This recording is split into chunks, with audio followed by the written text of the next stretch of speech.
Party fund ക്രമക്കേടുകളെക്കുറിച്ച് തുറന്നു പറഞ്ഞ V Kunhikrishnan പരോക്ഷ പിന്തുണയുമായി പയ്യന്നൂർ കാരയിൽ ഫ്ലെക്സ് ബോർഡ്. കള്ളന്മാർക്കും അടിമകൾക്കും പ്രവേശനമില്ല എന്നെഴുതിയ ബോർഡ് കാരയിലെ സഖാക്കൾ എന്ന പേരിലാണ് സ്ഥാപിച്ചിരിക്കുന്നത്. വി കുഞ്ഞികൃഷ്ണന്റെ ആരോപണങ്ങൾക്ക് വ്യക്തമായ മറുപടി നൽകാൻ പാർട്ടി നേതൃത്വത്തിന് കഴിഞ്ഞിട്ടില്ല. ഇതേ ചൊല്ലി പയ്യന്നൂരിൽ പാർട്ടിക്കുള്ളിൽ വ്യാപക തർക്കം. സോഷ്യൽ മീഡിയയിൽ പരസ്യമായാണ് പാർട്ടി പ്രവർത്തകർ തമ്മിൽ ഏറ്റുമുട്ടൽ. കുഞ്ഞികൃഷ്ണൻ പറയുന്നത് ശരിയാണെന്ന് വിശ്വസിക്കുന്നവരും അല്ലാത്തവരും തമ്മിലുള്ള തർക്കം മുറുകുന്നതിനിടെയാണ് പുതിയ പോസ്റ്ററുകൾ പ്രത്യക്ഷപ്പെട്ടത്. മുൻ CPIM branch secretary C Vaishakh തദ്ദേശ തെരഞ്ഞെടുപ്പിൽ വിമതനായി മത്സരിച്ച് വിജയിച്ച പ്രദേശമാണ് കാര. അന്നിവിടെ LDF 3ാം സ്ഥാനത്തേക്ക് പിന്തള്ളപ്പെട്ടിരുന്നു. കാരയിലെ സഖാക്കൾ എന്ന സോഷ്യൽ മീഡിയ അക്കൗണ്ടുകൾ വഴിയും കുഞ്ഞികൃഷ്ണനെ അനുകൂലിച്ചുള്ള പോസ്റ്റുകൾ വരുന്നുണ്ട്.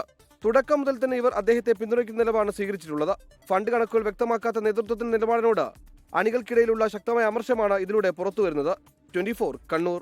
ലോകത്തെവിടെയായാലും ഏത് സമയത്തും 24 വാർത്തകളും ഓഗ്മെന്റഡ് റിയാലിറ്റി പാക്കേജുകളും എക്സ്പ്ലെയിനറുകളും വിശദമായി കാണാൻ ഞങ്ങളുടെ YouTube ചാനൽ നിങ്ങൾക്ക് സബ്സ്ക്രൈബ് ചെയ്യാം.